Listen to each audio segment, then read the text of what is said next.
хоёр хичээл жишээгээр үндсэн дүрмүүдийг бол үзүүлсэн. За мөн одоо уран гоё комбинац одоо цохилт бол хийж үлдээ үзүүлсэн.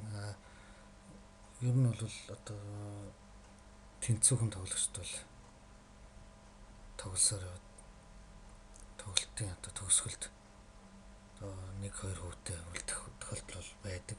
За жишээ нь одоо энэ жишээн дээр бол цагаан 2 хүүтэй үлдсэн байна. Хар 1 хүүтэй үлдсэн. Эндээс одоо яаж очиж байгааг бол одоо харуулъя. Одоо бол цагааны нүүдэл цагаан тохиолдолд ингэж одоо нүүж одоо ганцхан хожих нүүдэл бол энэ байна. Хэрвээ хар одоо яг цагааны өмнөөс ухтаад нүүх юм бол одоо явах газаргүй болж хожигдно. Тийм учраас одоо зүхтааж одоо зөрөх замаар даам гарах зорилготой. Нэг даам тийм үү? 2-1 одоо 2-1 харьцаатай байвал даамны харьцаа ерөнхийдөө бол 3-1 байх ч гэсэн бол тэнцээ болдог. За ингээд одоо харыг харуул одоо ийш зүр зүхтааж явах зорилготой ингэж нүүлээ. За энэ тохиолдолд цагаан хүүгээ ингэж өгөхөд за хаар ингэж идэх болно. Тэгээ ингэж угтах.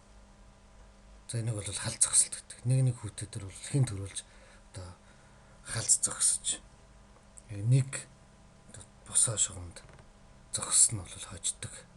Энэ хоорондоо бол хичнээн зайтай ч байж болно. Тухайлбал хар хүү бол бүр энд байсан. Багт бол цагаан яг ингээд эхэлж халз зогсолтыг явах юм бол одоо хождог. За жишээ нь энэ жишээн дээр за ингэсэн хар одоо ийшээ зүгтгэх гэж оролдох юм бол ингээд одоо яаж ч нүсэн идүүлэх байдалд орлоо. За ингээд бол цагаан хожиж байгаамаа.